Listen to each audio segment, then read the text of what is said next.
Hello friends, welcome to this channel. कैसे हैं सभी लोग? आई होप सब लोग बहुत अच्छे होंगे और काफ़ी इन्जॉय किया होगा आप लोगों ने इस दिवाली में अपनी फैमिली और फ्रेंड्स के साथ। पढ़ाई भी सबकी बढ़िया चल रही होगी। आज वैसे इस बार हम लोग कुछ नया स्टार्ट करने वाले हैं। काफ़ी टाइम लगा इन वीडियोस को आने में, बट अब ये है कि ये सीरीज़ कंटिन्यू रहेगी। और वैसे आप लोगों ने थंबनेल से देख ही लिया होगा वीडियो का टाइटल, जब हम लोग स्टार्ट करने वाले हैं। डिमांडिंग था, काफ़ी सारे क्वेश्चंस हैं लोगों के कि यार इतना कहाँ थी निधि, इतने टाइम कैसे वीडियोस।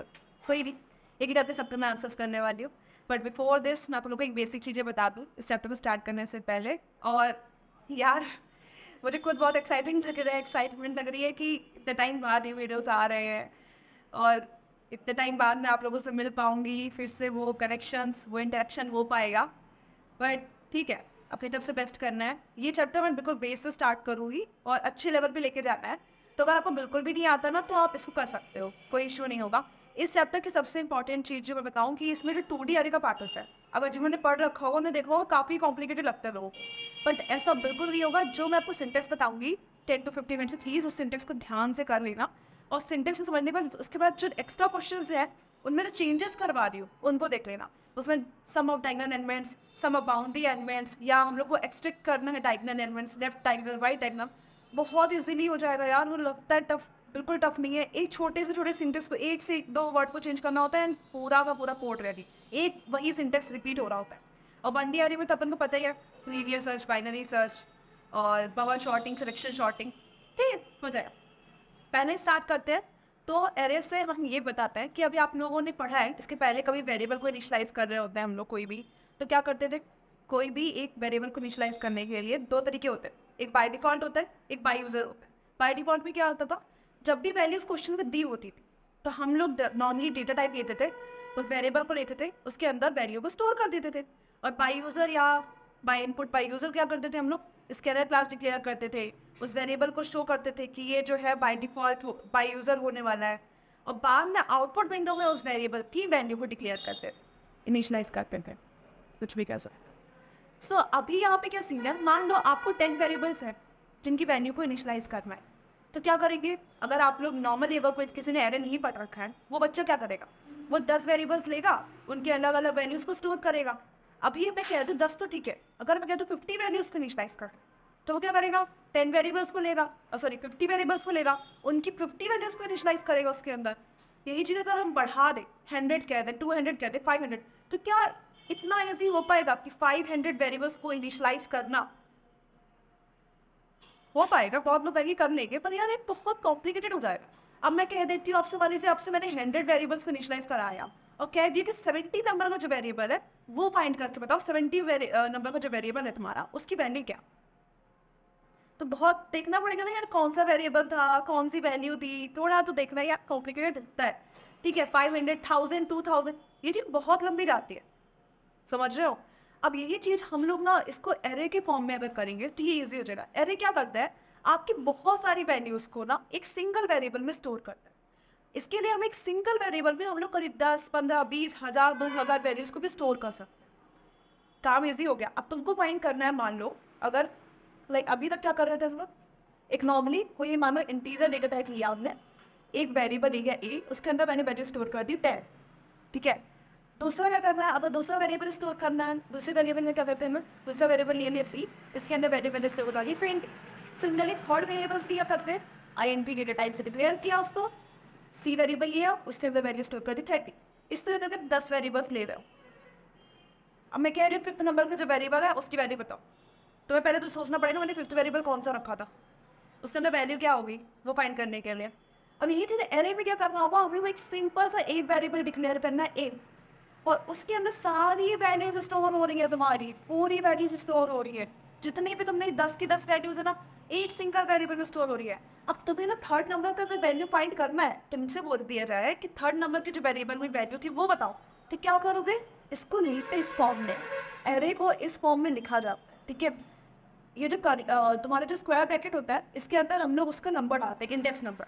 ये तुम्हें बताता है कि लाइक तुम्हें थर्ड नंबर की वैल्यू फाइंड करनी वेरिएबल, थर्ड वेरिएबल में कौन सी वैल्यू। तो इसके लिए क्या करोगे? ये 2 क्यों आ रहा है, 3 क्यों नहीं आ रहा है, बहुत सारी चीज़ें, इंडेक्स नंबर 2 क्यों लिया हमने, ये भी है, ये सब हम डिस्कस करेंगे। अभी मैं आपको सिर्फ बेसिक एनालॉजी बता रही हूँ कि जब भी हमें बहुत सारे वेरिएबल्स की वैल्यू को स्टोर करना होता है, तो हम लोग सिंगल एक बहुत सारी वैल्यूज़ को सिंगल वेरिएबल में स्टोर करने वाले जो टास्क होता है वो हम लोग एरे के हेल्प से करते हैं। क्यों करते हैं? क्योंकि यार अगर 10 वेरिएबल्स 50 वेरिएबल को डिक्लेयर कर रहे हो, फिर उनकी वैल्यू फाइंड कर रहे हो, उन्हें अरेंज कर रहे हो, तो ये थोड़ा कॉम्प्लिकेटेड हो जाएगा। इस वजह से हम लोग एरे का यूज़ करते हैं जिसमें हम लोग एक सिंगल वेरिएबल में मल्टीपल वैल्यूज़ को स्टोर कर पाते हैं और एक पर्टिकुलर सीक्वेंस में भी कर पाते हैं। उससे बहुत हेल्पफुल होते हैं। अब ये क्यों हो रहा है, कैसे हो रहा है, वो हम डिस्कस करेंगे। एरे की बेसिक डेफिनेशन हमने क्या देखी? Array is a user defined data type, या फिर हम लोग कह सकते हैं it's non primitive in which we can store multiple values in a single variable at a same time. फिर से सुनो, it is a user defined data type, हमारे थ्रू डिफाइन किया हुआ डेटा टाइप है। ऐसा कुछ नहीं है कि कहीं और से आ गया है कुछ नहीं, हमने डिक्लेयर किया है, हमारे थ्रू है। In which we can store multiple values in a single variable at the same time. इसे हम लोग क्या बोलते हैं? कलेक्शन ऑफ एलिमेंट्स बोलते हैं या वेरिएबल्स बोलते हैं। इसमें बहुत सारे वेरिएबल्स या एलिमेंट्स का कलेक्शन होता है। एक सिंगल वेरिएबल के अंदर बहुत सारे चीज़ों का कलेक्शन होता है। एक बात और ध्यान रखना कि अगर तुमने कोई इंटीजर टाइप की डेटा टाइप की इंटीजर वैल्यू डिक्लेयर मतलब स्टोर की है, तो बाकी सारी वैल्यूज भी इंटीजर होगी। मान लो तुमने जैसे अभी मैंने एडिट क्लियर किया था एक ए, इसको स्क्वायर ब्रैकेट की फॉर्म में क्यों लिखते हैं वो मैं बताऊंगी। अगर मैंने ए स्टोर किया है, ए के अंदर मैंने अगर 10 डाला है तो दूसरी में 20, मतलब अगर एक इंटीजर है तो बाकी भी इंटीजर होगी। अगर एक डेसिमल होती तुम्हारी, लाइक अगर तुम्हारी एक डेसिमल वैल्यू होती, लाइक मैंने डाल दिया 11.2, तो दूसरी में 12.3, मतलब दूसरी भी तुम्हारी क्या होगी? डेसिमल में। तो ये बात आप समझ रहे हो? जो डेटा टाइप आप यूज कर रहे हो सेम रहने वाला है हर वेरिएबल का, मतलब हर तरह की जो वैल्यूज है वो सेम डेटा टाइप की होंगी। डेफिनेशन नोट करते हैं पहले तो। एरे क्या होता है? It is N user defined data type in which we can store multiple values in a single variable at the same time. It is also called collection of elements of variable. It is always stored same type of values in the variable. Same type of values से मतलब क्या है? अगर integer store कर रहे हो तो सारी वैल्यूज इंटीजर में होगी, कैरेक्टर स्टोर कर रहे हो तो सारी वैल्यूज कैरेक्टर में होगी। मतलब एक वेरिएबल के अंदर अगर एक वैल्यू इंटीजर है तो बाकी भी इंटीजर होगी। ऐसा नहीं कि यार पहले इंटीजर डाल दिया, दूसरी कैरेक्टर डाल रहे हो, तीसरी कुछ भी डाल रहे हो, ऐसा नहीं होता है। तो उसको भी थोड़ा समझने में टाइम लगता है यार कि एक और एक चीज़ और अच्छा ही है इसमें। अभी मैंने सबको बताया था कि आपको अगर थर्ड या फोर्थ नंबर की वेरिएबल की वैल्यू फाइंड करनी है ना, तो यहाँ पे इंडेक्स होता है। बताओ, थोड़ा करके ग्रैप करो, हो जाएगा। क्या होगा? इंडेक्स होता है। इसमें दो तरह के एरे होंगे आपके, 1D array and 2D array. जिन्हें थोड़ा बहुत पहले पढ़ा होगा तो समझ जाएंगे, और नहीं भी पढ़ा तो मैं आपको सब बता रही हूँ। चिंता कुछ चेंज यार, चेयर रखे पढ़ना है। दो तरह के एरे होने वाले हैं, 1D array and 2D array. आपने कोऑर्डिनेट ज्योमेट्री अगर पढ़ी हो तो देखा होगा, वन एक्सेस पढ़ी होगी ना, x axis Y access.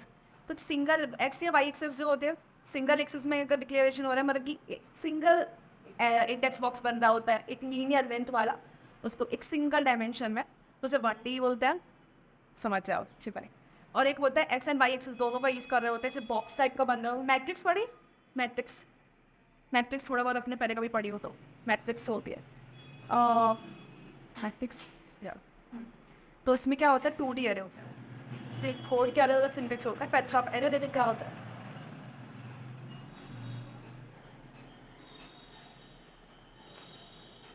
Array की डेफिनेशन नोट करिए।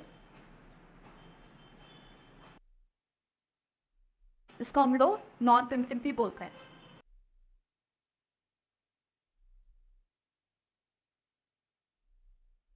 It is an user-defined data type, means non-primitive, in which we can store multiple values, या फिर in which we can store multiple values in one variable at the same time.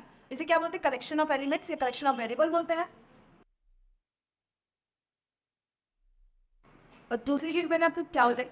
Collection of elements of variables, कि ये हमेशा same type की value store करता है। मतलब कि it always store same type of values in a variable. अगर integer है तो इंटीजर होगी, करेक्टर है तो करेक्टर होगी। मतलब एक वैल्यू अगर तुम्हारी इंटीजर है तो सारी वैल्यूज इंटीजर होनी चाहिए, एक दूसरी है तो दूसरी होनी चाहिए। समझ में ना? देखिए क्या पढ़ा हमने? It is N user defined data type means non primitive in which we can store multiple values, या फिर मल्टीपल मतलब कि आप एकम मैनी वैल्यूज, ठीक है? मल्टीपल थोड़ा सा थिकल वैल्यू, मल्टीपल थिकल सकते हो, in which we can store many values, in which we can store, which we can store many values in a one variable at the same time. It is also called collection of elements of variable. It always stores same type of values in a variable. अब बात करते हैं data type क्या होता है? ये ऐसा term होता है जो वेरिएबल की क्वालिटी होता है। It is a term which will decide the type of value. It is a term which decide the type of value. किस तरह की वैल्यू है? हमारी वैल्यू कैरेक्टर में है। आज की वैल्यूज पढ़ रखूँगी कैरेक्टर की क्या होती है, नहीं पढ़ रखी तो मेरी प्रीवियस वीडियोस में आपने देखना, चैप्टर 3 या 4 में मैंने पढ़ाया उसको, ठीक है। कैरेक्टर है, इंटीजर है, फ्लोट है, डबल है। फ्लोट डबल क्या होते हैं? डेसिमल वैल्यूज होते हैं। सबके बाइट और बिट्स पढ़ रखा होगा, नहीं पढ़ा तो प्रीवियस वीडियोस ना देख सकता हूँ, ठीक है। एरे क्या पढ़ा हमने? It is a user defined data type means non primitive in which we can store many values in one variable at the same time. It is also called collection of elements of variable. It always stores same type of value in a variable. दो बार repeat करोगे definition रट जाएगी, बाकी definition में कुछ भी नहीं है। अरे दो तरह के पढ़ने पड़ेंगे आपको, मतलब सिंपल वे में कहिए तो ऐसा कह सकते हैं, बहुत सारे वेरिएबल्स को डिक्लेयर ना करके हम एक सिंगल वेरिएबल के अंदर सारे वैल्यूज को स्टोर कर रहे हैं। उनको स्टोर करने के दो तरीके होंगे, एक होगा 1D array and 2D array. वो टाइप्स होते हैं इसके। 1D एरे का मतलब होता है वन डायमेंशनल। वन डायमेंशनल मतलब कि which we can store in a one axis values in a one axis, सारी बहुत सारी which we can store many values in a one axis. Coordinate geometry पढ़ी है, ये क्या होता था? एक्स एक्सेस होती थी, वाई एक्सेस होती थी, पर जब एक एक्सेस में स्टोर कर रहे हैं वैल्यूज को तो उसको हम लोग बोलेंगे 1D, और एक दोनों एक्सेस में हो जाए, ठीक है। ठीक है, हमारी है, ये तो आपको समझाने के लिए बोल रहे हैं, ये है नहीं रियल में। अगर हम यहाँ पे स्टोर कर रहे हैं, यहाँ पे स्टोर कर रहे हैं, ठीक है, ऐसे बॉक्स के फॉर्म में बनती है, तो ये होता है हमारा 2D, ये हो जाता है 2D, टू डायमेंशनल एरे। ये होता है हमारा one dimensional array, either in X axis और इन वाई एक्सेस। इन भी 1D के अगर हम लोग डेफिनेशन बोले तो क्या बोलेंगे? It is an array in which we can store many values in one axis either in x or Y.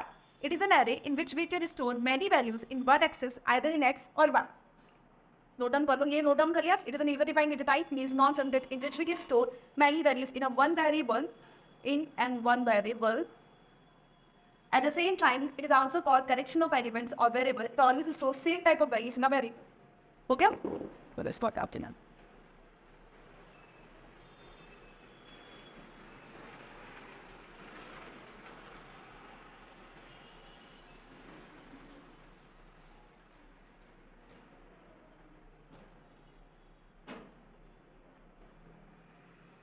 कुछ भी कॉम्प्लिकेटेड नहीं है, बस टाइम के साथ प्रैक्टिस के साथ future. And I am really sorry इतने टाइम से आप लोग वेट कर रहे हैं डिमांड के साथ, डिमांड थी एंड मैं खुशी में पा रही थी, इसके लिए आई एम रियली सॉरी।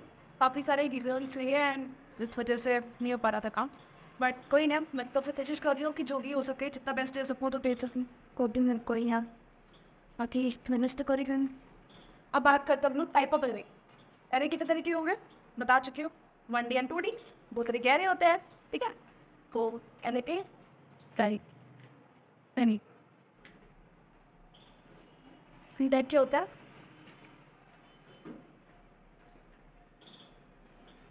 भी एरे और ये होता है 1D एरे, ठीक है।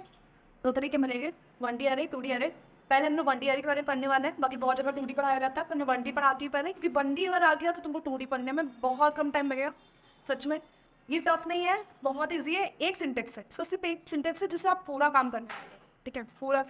और यहाँ पे थोड़ा सा मल्टीपल टास्क होते हैं, इसके क्या हमें 1D एरे के अंदर हम लोग को पढ़ना पड़ेगा सर्चिंग, मतलब दो तरह की सर्च होगी, linear search, binary search, sorting पढ़ते हैं, बबल शॉर्ट, सिलेक्शन शॉर्ट। थोड़ा सा ये होता है, इसमें थोड़ा टाइम ज़्यादा लगता है, पर इजी होगा, ये और भी आसान है, लोग बोलते पा रहे हैं, पर मुझे ये ज़्यादा आसान लगता है 1D के बारे में। अब बात है इसका यूज़ कैसे होता है। आप आगे चल के देखोगे कि जैसे आपके फंक्शनल के कोड आएंगे, कंस्ट्रक्टर के कोड आएंगे, स्ट्रिंग के कोड आएंगे, स्पेशली फंक्शंस में क्या करेगा, आप सिर्फ फंक्शन बोलते हैं ना, फंक्शन कॉल करना, call by reference, call by value का जो होता है, फंक्शन को कॉल करने वाले जो प्रोग्राम्स होता है, या रिकर्शन आएगा, तो उसमें ना ये बबल शॉर्ट के क्वेश्चन बहुत आते हैं। उसमें बोलते हैं बबल शॉर्ट बनाओ और उसमें ना वैल्यू को इनिशियलाइज करना है, फंक्शन को कॉल कर, मतलब ऐसे बबल शॉर्ट का फंक्शन, दूसरा फंक्शन बनाना है बबल शॉर्ट का, फिर उसकी वैल्यूज़ को हम लोग मेन फंक्शन से कॉल करेंगे, उसमें जाएगी, बबल शॉर्टिंग होगी, एंड देन उसके बाद हम सारे एरे की वैल्यू को दोबारा कॉल करेंगे मेन फंक्शन में और उसको प्रिंट करेंगे। समझ रहे हो? मेन फंक्शन में वैल्यू इनिशियलाइज होगी, वो जाएगी हमारे बबल शॉर्ट के फंक्शन में, पूरी शॉर्टिंग होगी, एंड देन वो वैल्यू दोबारा मेन फंक्शन में जाएगी और बबल शॉर्टिंग के थ्रू वो सारी वैल्यूज़ को प्रिंट करेगा। अभी समझ में आ रहा है तो ठीक है, नहीं आ रहा है तो फिर आगे इसको हम धीरे धीरे करेंगे, फंक्शन के साथ कंबाइन करेंगे तो आ जाए। अभी सिर्फ समझना है कि होती क्या है, तो उसको डेप्थ में जाए। अब आता है 1D एरे। 1D एरे में आप देखना, दो तरह से हमें पता है कि वैल्यूज़ को इनिशियलाइज कर सकता है, एक होता है बाय डिफॉल्ट, एक होता है बाय डिफॉल्ट। बाय डिफॉल्ट में क्या होता है, जब भी वैल्यूज़ गिवन होती है क्वेश्चन, क्या होता है, values given in the question, when values are given in the question, तो हम लोग कुछ नहीं करते हैं, एरे बनाते हैं, वैल्यूज़ दी होती है उनको प्रिंट करते हैं, आउटपुट विंडो में ऑटोमेटिकली कितनी जाती है। और बाय यूज़र और बाय स्कैनर में क्या होता है, जो हम लोग कर रहे थे अभी तक, बाय स्कैनर के थ्रू एक स्कैनर डिक्लेयर करते हैं, ऑब्जेक्ट डिक्लेयर करते हैं, फिर उसके थ्रू हम लोग वैल्यूज़ को बताते हैं कि बाय डिफ़ॉल्ट बाय यूज़र है। फिर आउटपुट विंडो में हमसे वो पूछता है वैल्यूज़, फिर हम उस पर इनिशियलाइज करते हैं, फिर वो अपना वर्क करते हैं। कुछ नहीं है यार, सुन दो थोड़ा थोड़ा ऐसे। चलिए पहले वन डी एरे की डेफिनेशन देख लेते हैं। इसमें क्या हो रहा होता है, when you want to store many values in one axis, जैसे मैंने आपको बताया एक्स या वाई में होता है। इसका बेसिक सिंटेक्स देख लेते हैं कि क्या होने वाला है, और बाकी आगे हम लोग प्रोसीड करेंगे। वो लॉन्ग नहीं करना है मुझे यार, ज़्यादा नहीं दूँगी ड्यूरेशन भी। काफ़ी लोग मुझे बोलते थे कि वीडियो बहुत लंबी हो जाती है, तो मैं छोटी छोटी क्लिप्स में डाल दूँ, टॉपिक वाइज कर देते हो, कोई ईजी पड़ेगा आप लोगों को भी। तो आज तो हम वनडी का थोड़ा बेसिक देखने वाले हैं, सिंटेक्स देखने वाले हैं। बाकी वनडी एरे के बाद जो टाइप्स होते हैं उसके, linear search, binary search and sorting जो है, वो हम नेक्स्ट वीडियो में कवर करेंगे। अभी इसका हो सकता है वनडी एरे की डेफिनेशन देख लो। When you want to store many values in one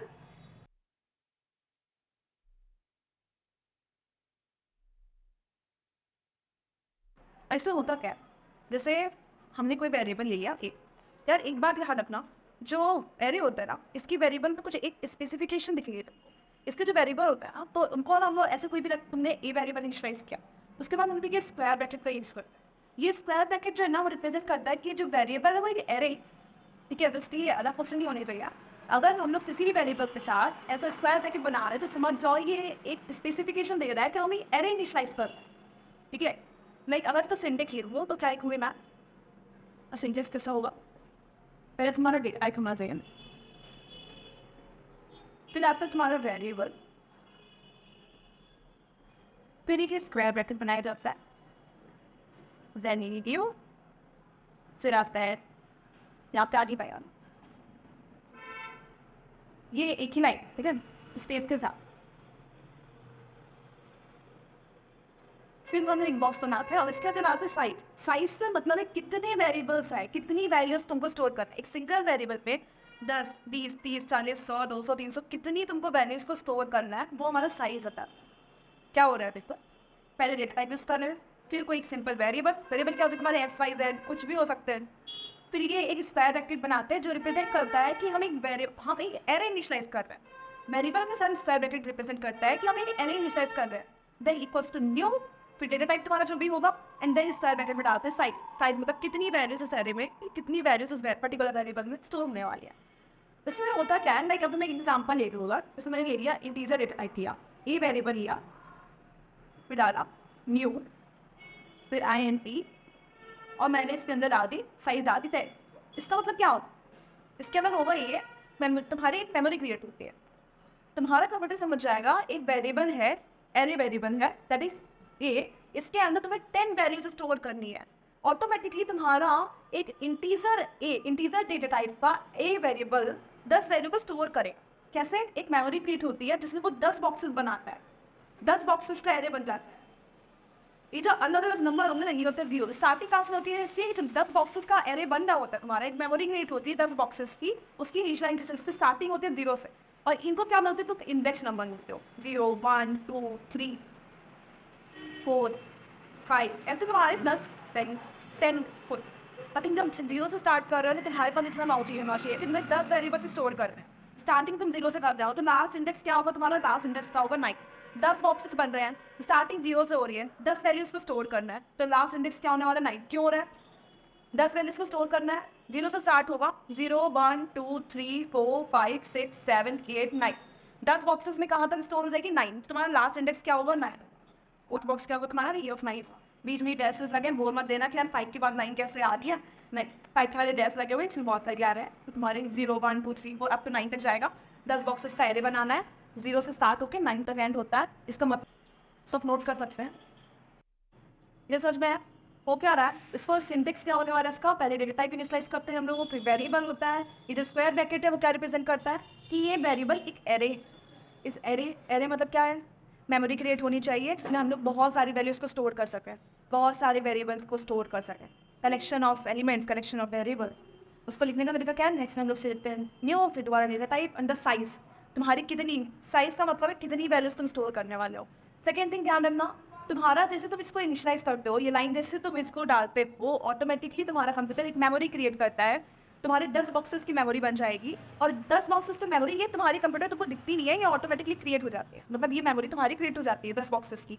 starting ना इंडेक्स नंबर होता है, इसमें ना हर एक बॉक्स को एक पर्टिकुलर नंबर दिया जाता है। मैंने कहा था ना कि अब आपसे कोई क्वेश्चन करे कि आपको थर्ड नंबर का वेरिएबल प्रिंट करना है, तो थर्ड वेरिएबल के लिए मैंने ए ऑफ 2 क्यों लिखा था, इसको रीड कैसे करते हैं, ए ऑफ 2, ए ऑफ 2 क्यों लिखा था। उसका रीजन ये था कि वो इंडेक्स है, जब तुम्हारे 10 बॉक्सेस की मेमोरी बनती है तो वो फर्स्ट इंडेक्स 0 रीड करता है, पहला जो बॉक्स है उसका नंबर 0 से होता है। ऐसा होता है, इसका एक लॉजिक है, ये फाइनली होता ही होता है।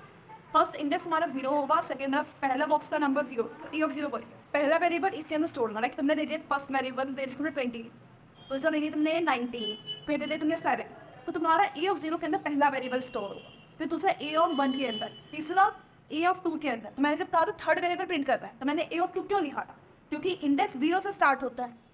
जब भी तुमसे कोई कहे ना कि 5th नंबर का वेरिएबल बताओ कौन सा है, 6th नंबर का वेरिएबल बताओ, तो जो भी तुम्हारा साइज में हो उससे -1 बढ़े, साइज माइनस, ये तुम्हारा इंडेक्स होगा, तुम्हारा लास्ट इंडेक्स। ठीक है, तुम्हारा मान लो उसके लिए 5th नंबर का वेरिएबल बताओ, तुम क्या करोगे 5 माइनस लेफ्ट, सबके 4 नंबर बताएंगे, ये आप क्यों बताओ जिसको। ठीक है, अगर तुमसे कोई 5th पूछ रहा है, एक तुम क्या करोगे 5 माइनस 1 करके ए ऑफ 4 बता दोगे, ये तुम्हारा 6th नंबर का वेरिएबल बन रहा है, क्योंकि ये स्टार्टिंग कहाँ से हो रही है, 0 से हो रही है ना। सिमिलरली जो हमारा साइज होता है, इंडेक्स नंबर उसका एक कम होता है, इंडेक्स की स्टार्टिंग 0 से हो रही है, 10 बॉक्सेस ही बनाने हैं, उसके पास 11 तो नहीं कि यार लास्ट नंबर को ए ऑफ 10 दे दिया, नहीं, उसको 10 बॉक्सेस की मेमोरी क्रिएट करने को बोला है तो 10 की ही बनाएगा। अब वो स्टार्टिंग 0 से करेगा तो लास्ट इंडेक्स कौन सा होगा, उसका ए ऑफ 9 है, लास्ट इंडेक्स ए ऑफ 9 होता है। ये अब आगे हम लोग प्रोसीड करेंगे तो देखेंगे कैसे हो रहा है। बाकी इसका बेसिक सिंटेक्स यही है 1D आने का, कि जब भी हमें ना बहुत सारी वैल्यूज़ को एक एक्सेस में स्टोर करना होता है, या तो एक्स में या वाई में, तो इस तरह का लीनियर मेमोरी में बॉक्स क्रिएट हो जाता है, एक ऐसे बॉक्स क्रिएट हो जाता है जिसमें तुम जब क्वेश्चन करोगे ना तो तुम देखोगे कि ये होता है तुम्हारा ए ऑफ 0, ये होता है ए ऑफ 1, लाइक 10 ऑटोमेटिकली क्रिएट हो जाएगा।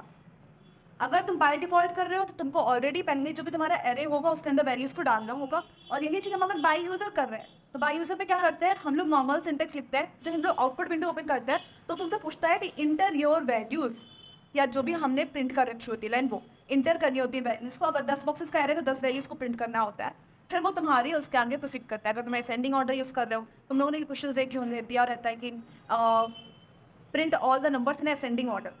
इनपुट है वैल्यूज़, तुमने 10 वैल्यूज़ को इनपुट किया, फिर बोलेगा print that all the values in ascending order या फिर डिसेंडिंग ऑर्डर। तो तुम कुछ भी शॉर्टिंग या फिर कुछ भी तरीका लगाते हो और उन सबको अरेंज करते हो, या फिर लार्जेस्ट नंबर बताओ, स्मॉलेस्ट नंबर बताओ, तो बाय सर्चिंग कर सकते हो।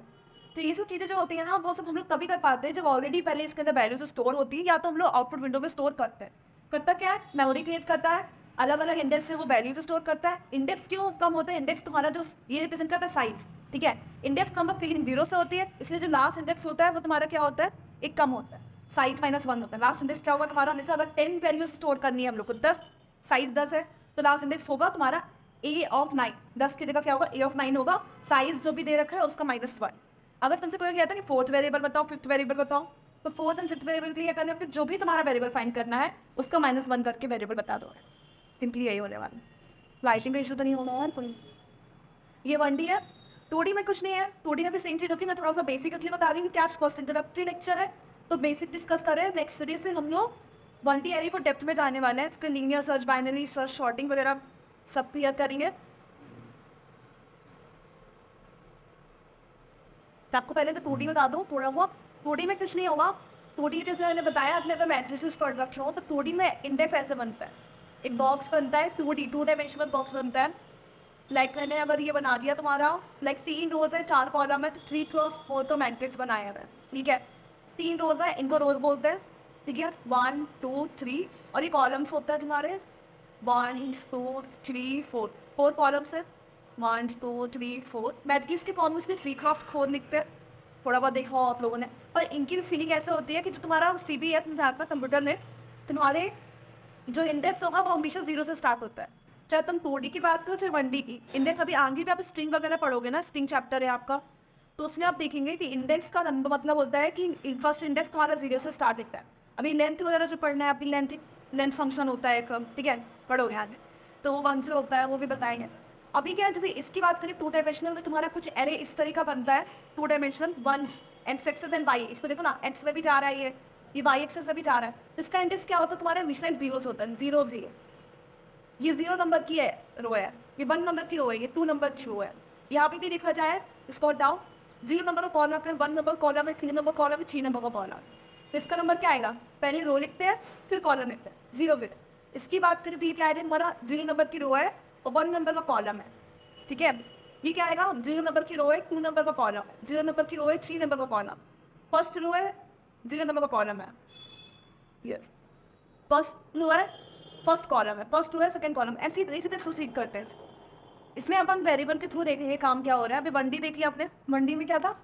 सिंगल डायरेक्शनल एरो यूज कर रहा है। एक्स एक्सिस से वाई एक्सिस में एक सिंपल एक बॉक्स क्रिएट हो जाता है मेमोरी में। इसके अलग अलग इंडेक्स होते हैं, इंडेक्स की स्टार्टिंग 0 से होती है, साइज हमेशा साइज से 1 नंबर का, मतलब साइज -1 तुम्हारा इंडेक्स का नंबर जाता है। और रिप्रेजेंट कैसे करते हैं? ए ऑफ 0, ए ऑफ 1, मतलब ए जो है ना इसके बाद ये बॉक्स लगाओ, ठीक है। ये बॉक्स का मतलब ही यही है, अगर तुम्हारे पास कभी क्वेश्चन में अगर कोई भी वेरिएबल है उसके बाद तुम्हारे स्क्वायर बॉक्स ब्रैकेट लगाया, समझ जाओ तुम एक एरे इनिशियलाइज कर रहे हो, तुम्हें एक एरे दे रखा है, ये बस समझ लो, बाकी कुछ भी नहीं है। बाकी हम सोच रहे हैं नेक्स्ट वीडियो में डिस्कस करेंगे, ज़्यादा बड़ी वीडियो नहीं करनी है। तो अब हम नेक्स्ट वीडियो में लाने वाले हैं कि एरे के 1D एरे को प्रोसीड करेंगे। 1D एरे में linear search, binary search, sorting, binary like bubble sorting, selection sorting, बहुत मज़ा आने वाली है। उसके पहले मैं आपको सिंटेक्स बताऊंगी कि अगर बाय यूज़र या बाय पहले तो by user and by default दोनों का तरीका बताऊंगी कि उनके सिंटेक्स कैसे होते हैं इनिशियलाइजेशन के। और कुछ बेसिक क्वेश्चन करेंगे कि अगर बाय यूज़र करते हैं तो उसमें एरे को प्रिंट करना, इवन नंबर प्रिंट करना, और कुछ बेसिक्स बड़ी बड़ी क्वेश्चंस करने वाले हैं। सो मिलते हैं नेक्स्ट वीडियो में। Thank you guys for watching this video. मज़ा आया आप लोगों से बात करके, आप लोगों से टाइम बात मिली हो, और बताएंगे धीरे धीरे करके क्या रीजन्स थे और क्यों इतने वीडियोस डिले हुए।